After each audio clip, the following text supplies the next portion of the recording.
Hola mis hermanas, un gusto de saludarlas, un gusto de estar compartiendo nuevamente la palabra del Señor con ustedes. Y en este último tiempo estuvimos viendo los nombres de Dios, estuvimos estudiando los nombres de Dios del Antiguo Testamento y algunos del Nuevo Testamento también, ¿cierto? Estuvimos estudiándolo para ver sus cualidades, sus características, para conocer más al Señor. Y podemos concluir con respecto a los nombres que todos los nombres que vimos y que estudiamos fueron reflejados en la persona de Jesucristo. El Señor Jesucristo mostró todas esas características en Él. ¿Ya? ¿Cierto? Podemos concluir eso. Ahora vamos a ver un título que el Señor usó mucho en el Nuevo Testamento y me llamó la atención. Miren, es un título, una designación o un nombre que el Señor usó para referirse a sí mismo. ¿Ya? Él se nombró muchas veces así. Vamos a ver este nombre. Hijo del Hombre. Este es el título. Hijo del Hombre. Esta es una designación de Cristo limitada a los evangelios. Aparece unas 82 veces aproximadamente en los evangelios. En Marcos, Mateo, Lucas y Juan. Aparece esa cantidad de veces aproximadas. Pero también aparece en 2 libros más del Nuevo Testamento. En Apocalipsis y en el libro de Hechos. También vamos a echar una miradita a eso, pero solamente en esos 2 libros, aparte de los evangelios, aparece esta frase. ¿Ya? Veamos el nombre en sí, hijo del hombre. En la traducción del arameo es Bar Enach y en hebreo Ben Adam, que desde un punto de vista semático, o sea, desde un punto de vista lingüístico, significa hombre. ¿Ya? Eso significa este nombre, hombre, un individuo perteneciente a la raza humana. Eso significa en su etimología básica este nombre, ¿ya? Hombre. En el Antiguo Testamento se emplea una frase muy similar, hijo de hombre. En el Nuevo Testamento estamos viendo hijo del hombre y en el Antiguo Testamento aparece muchas veces también la frase hijo de hombre. Por ejemplo, en Ezequiel se emplea unas 93 veces más o menos, donde Jehová nombra con este nombre, con este título al profeta, ¿ya? También aparecen números en Salmos, en Isaías, en Daniel, en Job y en muchos de los salmos. Pero la diferencia con la designación que el Señor se dio a sí mismo con el Antiguo Testamento es que en el Antiguo Testamento se usó mucho para hablar del hombre en sí, del descendiente de Adán, ¿ya? Para mostrar cualidades del hombre. Por ejemplo, por darle un ejemplo, en Job 25:6 habla de la precariedad del hombre. En el Salmo 8:4, su pequeñez delante de Dios. En el Salmo 14:2, su condición pecadora del hombre. En el Salmo 89:48, el hombre abocado a la muerte. O sea, va más referido al hombre en sí, ¿ya? No tiene la misma connotación con la que la usa el Señor cuando se nombra a sí mismo. Pero en el libro de Daniel, aparece de una manera diferente esta frase. Miren, se cree que el Señor Jesús se toma de esta escritura para nombrarse a sí mismo Hijo del Hombre. ¿Ya? Eso para que ustedes lo tengan ahí presente cuando leamos esta escritura. Miren, en Daniel 7, en el verso 13, dice así: miraba yo en la visión de la noche y he aquí con las nubes del cielo venía uno como hijo de hombre, que vino hasta el anciano de días y le hicieron acercarse delante de él. Verso 14. Y le fue dado dominio, gloria, reino, para que todos los pueblos, naciones y lenguas le sirvan. Su dominio es dominio eterno que nunca pasará y su reino uno que no será destruido. Esta escritura que aparece en Daniel, miren, vamos a ver, representa al hombre por excelencia, a Cristo, ¿ya? Daniel, cuando está hablando de esta visión, Daniel está teniendo una visión y la escribe aquí, ¿cierto? representa al hombre por excelencia, al Mesías destinado a recibir con todos los santos el reino universal y eterno. Cuando dice aquí que venía uno como un hijo de hombre, Daniel tuvo una visión donde vio venir a Jesucristo como hombre. Lo vio venir. O sea, esta es como una revelación del Mesías que tuvo Daniel. Pero después dice en el verso 14, dice, y le fue dado dominio y gloria y reino para que todos los pueblos y naciones y lenguas le sirvieran. Y su dominio es dominio eterno que no pasará. O sea, está teniendo también Daniel una visión escatológica, una visión del tiempo futuro. Está viendo el reinado de Cristo. Eso es lo que ve Daniel, ¿ya? Entonces se piensa que cuando el Señor usa esta frase, este título, esta designación, está referido a esta escritura de Daniel, donde Daniel ve en visión al Hijo del Hombre, al Mesías que venía, y luego ve también hacia el futuro su reino eterno, ¿ya? Entonces, esa es la forma en que se ve que el Señor se nombrara a sí mismo de esta manera. Es importante agregar que este término no se trata de una creación de la comunidad primitiva. La gente no lo llamaba así al Señor. Él se llamó a sí mismo de esa manera, ¿ya? También el otro detalle es que, aunque el propio Señor lo mencionó tantas veces, con tanta frecuencia, los discípulos prefirieron títulos más honoríficos para llamarlo a él, Entonces tampoco lo llamaron los discípulos Hijo del Hombre, ni se encuentra en las cartas paulinas. Eso es interesante porque podemos decir que este nombre del Señor lo usó él para referirse a sí mismo y lo usó tantas veces que era su designación favorita. Eso podemos concluir. Entonces, es interesante ver por qué el Señor se llamaba de esa manera, Hijo del Hombre. ¿A qué se refiere esto? Miren, al elegir un título semejante para expresarse a sí mismo, su vida y su obra, Jesús solo afirma su fraternidad con el hombre en su condición humana. Al Señor le gustó llamarse de esa manera porque Él se identificaba con el hombre, ¿ya?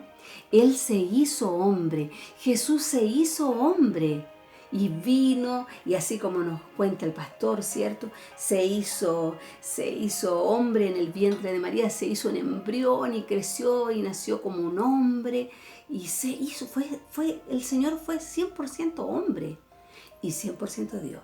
¿Ya? Pero veamos, miren, en Juan 1:14 dice, y aquel verbo fue hecho carne y habitó entre nosotros y vimos su gloria, gloria como del unigénito del Padre, lleno de gracia y de verdad.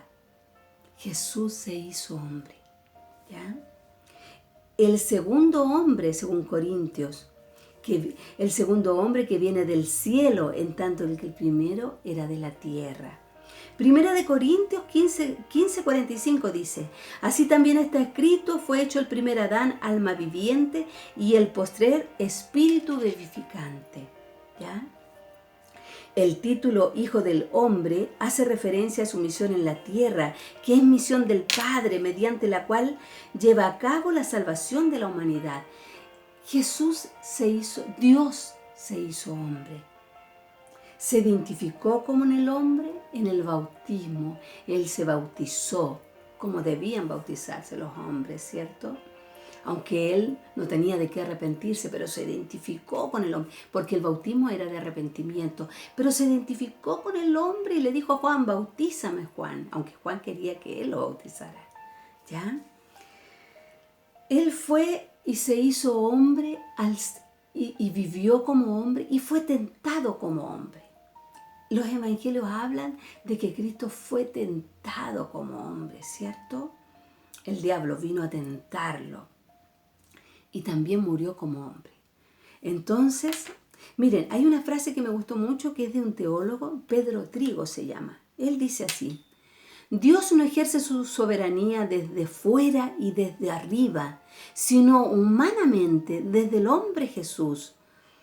Porque Dios se revela, se nos entrega y nos salva humanamente. Este es el gran misterio de la reencarnación, amadas. El Hijo de Dios se hizo hombre para representarnos y cumplir la ley a la perfección.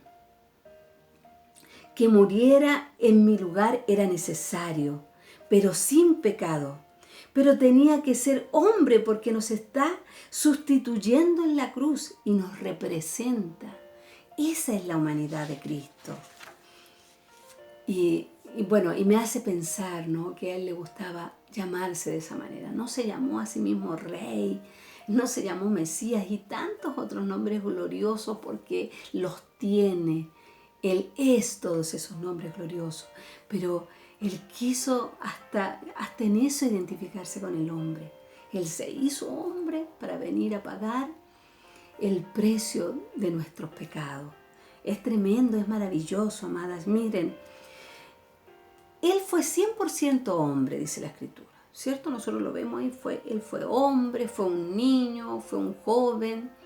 Y bueno, la Biblia no nos habla tanto de esas partes de su vida, ¿no? Porque la Biblia es más específica. La Biblia generalmente habla de las cosas importantes, por eso empieza a hacer mención mayormente ya cuando el Señor se bautiza y empieza su ministerio. Pero él vivió una vida humana, un Dios, amadas. Como dice el pastor, ¿quién quiere ser hombre y volverse hormiga para venir a habitar entre las hormigas y morir por las hormigas? Qué tremendo, amadas, es tremendo esto. Pero al mismo tiempo, él fue 100% Dios. Él nació como hombre, vivió como hombre, pero fue 100% Dios. Se despojó de esa gloria y se hizo humano para venir a la tierra por amor, amadas, por amor. Pero fue 100% hombre. Miren, un detalle antes. Jesús se aplica la designación de hijo de hombre con toda la humanidad, en tanto que hijo de David es el título en relación a Israel, e hijo de Dios, su nombre divino. Pero de todos esos, él elige hijo del hombre, ¿ya? Al mismo tiempo, 100% Dios. Al mismo tiempo, hijo del hombre reivindica los atributos de la deidad. ¿Por qué? Porque él tenía poder para sanar. Miren, Isaías 35, 5 y 6 habla de que el Mesías sanaría. Vamos a ver esa escritura que es muy bonita, Isaías. Voy a leer un pedacito, miren lo que dice Isaías 35, 6. Dice, 5, perdón. Entonces los ojos de los ciegos serán abiertos y los oídos de los sordos se abrirán. Entonces el cojo saltará como un ciervo y cantará la lengua del mudo. ¿Ven qué maravilloso? Esto está anunciando aquí la gloria de Sión, el Cristo que habría de venir. Él sanaba, tenía poder para sanar, tenía poder para expulsar demonios. Sabemos que él expulsaba demonios, ¿verdad? Y los demonios lo reconocían a él. Decían, oh, ¿qué tienes con nosotros, santo de Dios? Lo reconocían los demonios. Él tenía poder para expulsarlos. Él tenía poder para leer los pensamientos de los hombres, ¿ya? Él leía los pensamientos de los que estaban alrededor de él. Hay aquí un salmo, el 139, 1 y 2, dice que Dios conoce los pensamientos, ¿ya? Él leía los pensamientos. Miren, vamos a ver una cita en Marcos. En Marcos a mí me gustó mucho esto porque, bueno, fue una ocasión especial también. Cuando el Señor sana al paralítico que metieron por arriba del techo. ¿Se acuerdan ustedes? Bueno, aquí dice que él cuando hizo ese milagro, él vio, dice en el capítulo 2, en el verso 8 dice, y conociendo luego Jesús en su espíritu que cavilaban de esta manera dentro de sí, les dijo, está mirando a los judíos, está mirando aquí a los que estaban alrededor. Vamos a leer ahí. ¿Quién estaba mirando? Estaban allí sentados algunos de los escribas, los cuales cavilaban en sus corazones. Y el Señor le leyó los pensamientos, amados. Les leyó los pensamientos. Bueno, 100% hombre, 100% Dios. Tenía el poder para sanar, para expulsar demonios. Se le revelaban los pensamientos. Y esto es maravilloso. Tenía el poder para perdonar pecados. 100% hombre, 100% Dios. Aquí mismo en esta escritura Dice aquí, yo se la voy a hacer más corto, dice que le trajeron a un paralítico y estaba tan llena la casa que rompieron el techo y metieron el paralítico ahí como pudieron unos amigos de él. Y dice que el Señor, al ver Jesús, la fe de ellos, de los que traían al paralítico, dijo al paralítico: hijo, tus pecados te son perdonados. Después dice lo que les acabo de leer, que estaban allí unos escribas y se quedaron sorprendidos por esto. Le ganó al Señor el título de blasfemo el decirles y decir delante de ellos que los pecados del paralítico eran perdonados. Miren, en el verso 10 dice: pues para que sepáis que el Hijo del Hombre tiene potestad en la tierra para perdonar pecados. Dijo al paralítico: a ti te digo, levántate, toma tu lecho y vete a tu casa. El poder de Jesús y la autoridad de Jesús para perdonar pecados fueron reivindicados. Entonces, amadas, este título precioso, Hijo del Hombre, revela la humanidad de Dios, la humanidad de Cristo y su deidad también, ¿ya? Su título habla de quién es Él. Fue una forma de decir: yo soy el enviado con la autoridad de Dios, pero también representante de toda la humanidad. En este contexto donde tiene a lugar todo el ministerio trabajo de Jesús, incluyendo su sufrimiento en la cruz, su humillación y su dolor proceden de su exaltación. La obligatoriedad de la humanidad de Cristo, verdadero Dios y verdadero hombre, la necesidad de la encarnación del Señor. Es precioso esto, amada. Yo quise compartírselo porque al Señor le gustó llamarse muchas veces así. Se mostró de esta manera. Se identificaba plenamente con el hombre. Dice la Escritura que Él se hizo hombre para poder volver a la comunión al hombre con Dios. Se hizo hombre, fue 100% Dios, 100% hombre, no tuvo pecado. Su sacrificio fue suficiente. Debido a su deidad, su carácter tiene la pureza necesaria para hacer que ese sacrificio sea perfecto. Y debido a su humanidad, Él puede ser el sacrificio por nuestros pecados. Por eso Él usaba esta frase tan maravillosa. Y también en su deidad y en su sabiduría era una manera de llamarse, de una manera, a ver, lo voy a leer para que nos quede claro. Dice: en su deidad era un título mesiánico libre del sentimiento político y nacionalista. Jesús pudo haberse referido a sí mismo como Rey o Cristo, pero este título, a oídos de su audiencia, sonaban como aquel que derrotaría a los romanos.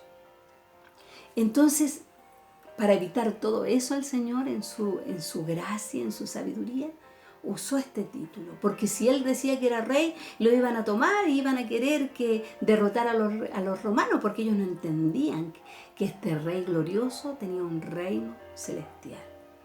Amén, amadas. Esto es lo que quise compartirle a ustedes en este día. Espero que les bendiga como me bendijo a mí.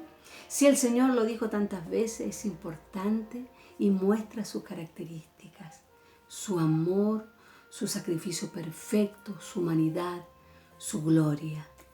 Amén. Un gusto haber compartido con ustedes la palabra del Señor y que el nombre del Señor siga siendo glorificado, amadas.